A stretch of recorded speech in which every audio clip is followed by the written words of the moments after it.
Hello friends, welcome back to my YouTube channel JM नार education. तो friends, आज का जो वीडियो है बहुत ही इम्पोर्टेंट होने वाली है, तो वीडियो को ज़रा भी स्किप किए बिना एंड तक ज़रूर देखना है, क्योंकि आज की इस वीडियो में हम वैद्युत विभवांतर एवं कूलाम के नियम द्वारा उत्पन्न वैद्युत विभवांतर को डिस्कस करेंगे। ठीक है, तो चलिए वीडियो को बिना टाइम वेस्ट किए स्टार्ट करते हैं।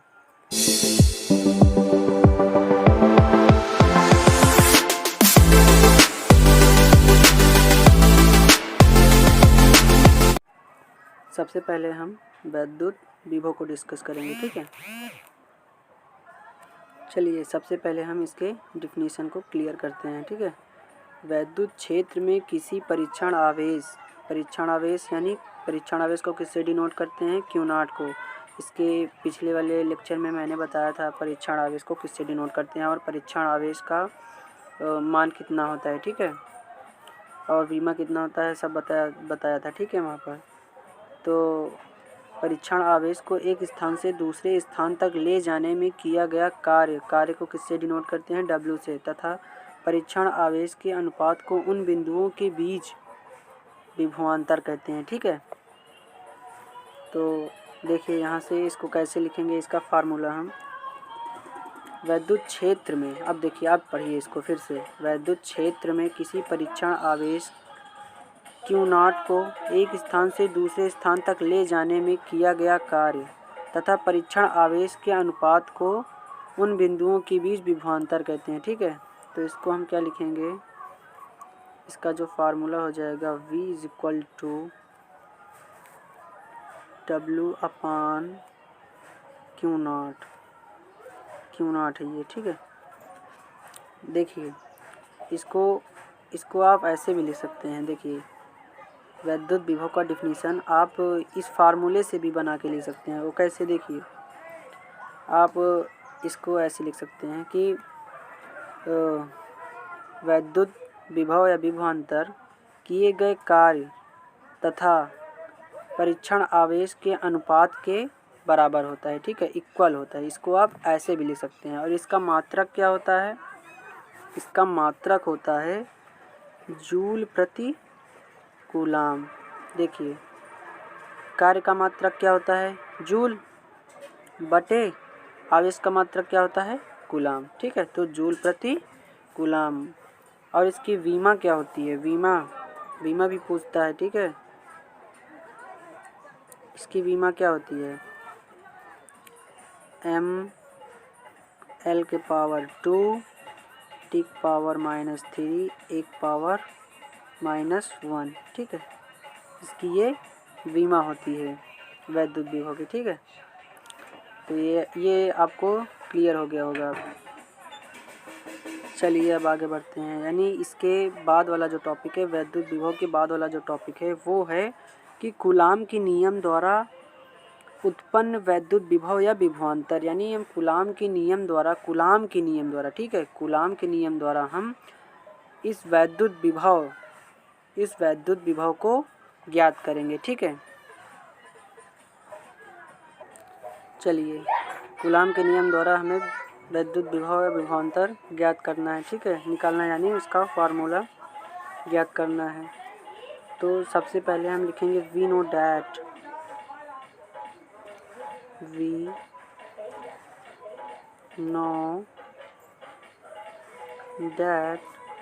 हम क्या जानते हैं यहाँ से? V = W upon Q not. ठीक है, इसको हम इक्वेशन फर्स्ट मानते हैं। अरे इसको अभी आपने पढ़ा, इसको V = 1/Q0। ठीक है, देन उसके बाद हम क्या जानते हैं? वर्क जानते हैं। कार्य बराबर F × R। कार्य बराबर क्या होता है? बल यानी फोर्स इंटू विस्थापन यानी डिस्प्लेसमेंट यानी R। ठीक है, इसको हम इक्वेशन नंबर 2 मान लेते हैं। ठीक है, देन अब हम क्या करेंगे? कूलाम के नियमानुसार, सॉरी ये गलत हो गया है, इसको थोड़ा रेस कर देते हैं। कूलाम के नियमानुसार, ठीक है। तो कूलाम का नियम क्या होता है, कूलाम के नियम का फार्मूला क्या होता है? देखिए, कूलाम के नियम को हमने इसके पीछे वाले लेक्चर में बहुत ही सिंपल तरीके से एक्सप्लेन किया है, तो आपने अगर मेरा वो वीडियो नहीं देखा है तो जाकर उसको देख लीजिए, ठीक है। कूलाम का फार्मूला क्या होता है यहाँ पर कूलाम का फार्मूला होता है F = 1/4 pi epsilon not into Q not upon r², ठीक है। अब हम यहाँ से F का मान, इस F का मान समीकरण 2 में रखेंगे, ठीक है। यहाँ पर रखेंगे इस F के स्थान पर। तो चलिए इसको पुट करते हैं उसमें, समीकरण 2 में। समीकरण जब हम 2 में पुट करेंगे तो क्या आएगा यहाँ से, चलिए लिख देते हैं इसको।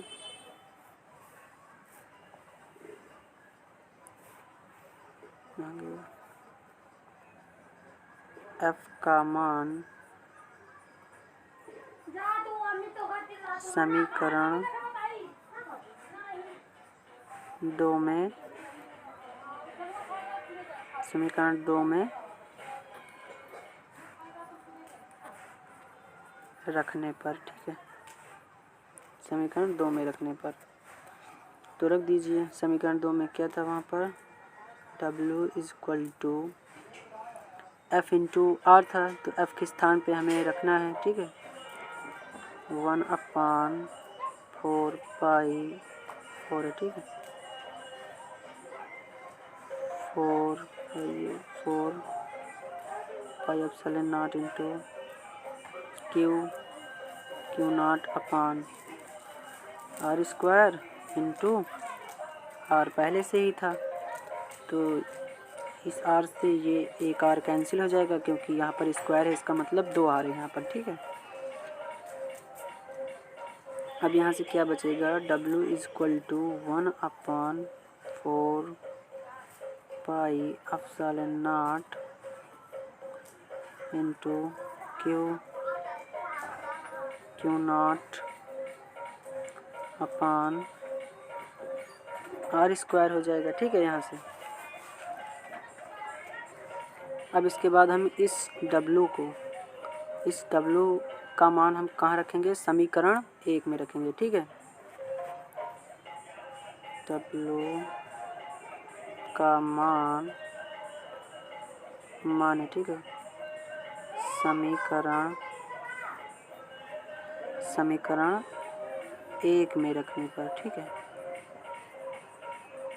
1 में रखने पर तो चलिए इसको हम समीकरण 1 में रखते हैं। चलिए आपको पहले समीकरण 1 दिखा दें, तो देखिए यहाँ से हमारा समीकरण 1 यहाँ है समीकरण 1, ठीक है।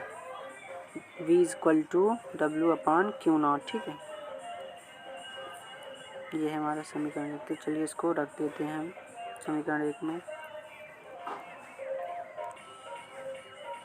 V =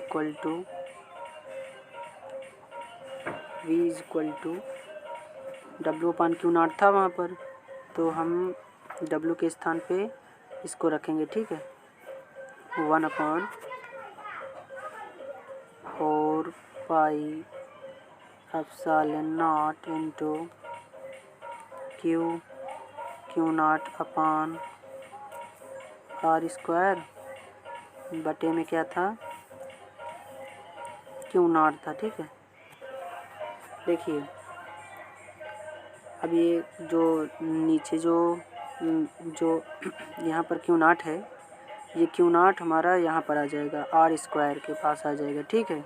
ये कैसे आएगा, देखिए आपने जो गुणा करने का जो तरीका पढ़ा था, देखिए जैसे ये 1/2 है और 2/3 है, तो जब हम इसका यहाँ पर मल्टीप्लाई करके इसको यहाँ पर लिखते हैं, तो ये जो नीचे वाला होता है ये ऊपर हो जाता है और ये 2 नीचे हो जाता है, ठीक है। तो उसी तरीके से हम इसको भी करेंगे, ठीक है। तो आई होप आप ये चीज़ समझ गए होंगे, ठीक है। थोड़ा बहुत आइडिया आपको लग गया होगा कैसे करेंगे इसको। चलिए इसको अगले पेज में करके हम बताते हैं, ठीक है। देखिए यहाँ से v is equal to 1/4 pi epsilon not into epsilon not है, ठीक, Q not upon r square into जो लास्ट में जो नीचे सबसे था क्यू नॉट वो ऊपर आ जाएगा, ठीक है, क्यू नॉट हो जाएगा। तो यहाँ से क्यू नॉट कैंसिल हो जाएगा, बचेगा क्या यहाँ पर 1/4 pi epsilon not into Q upon r square. तो ये जो वैल्यू आएगा जो ये v का, यही हमारा क्या हो जाएगा, कूलाम के नियम द्वारा उत्पन्न वैद्युत विभवांतर। यानी अब हमने यहाँ से कूलाम के नियम का प्रयोग करके वैद्युत विभवांतर निकाल लिया है, ठीक है। तो ये जो फार्मूला है ये बहुत ही इम्पोर्टेंट फार्मूला है जो आपको न्यूमेरिकल करने में मदद करेगा आपका, ठीक है। तो आप इस डेरिवेशन को 1-2 बार सॉल्व कर लीजिए तो आपको सारी चीज़ यहाँ पर क्लियर हो जाएगा, ठीक है। Thanks for watching my video and जय हिंद। मिलते हैं अगले वीडियो में।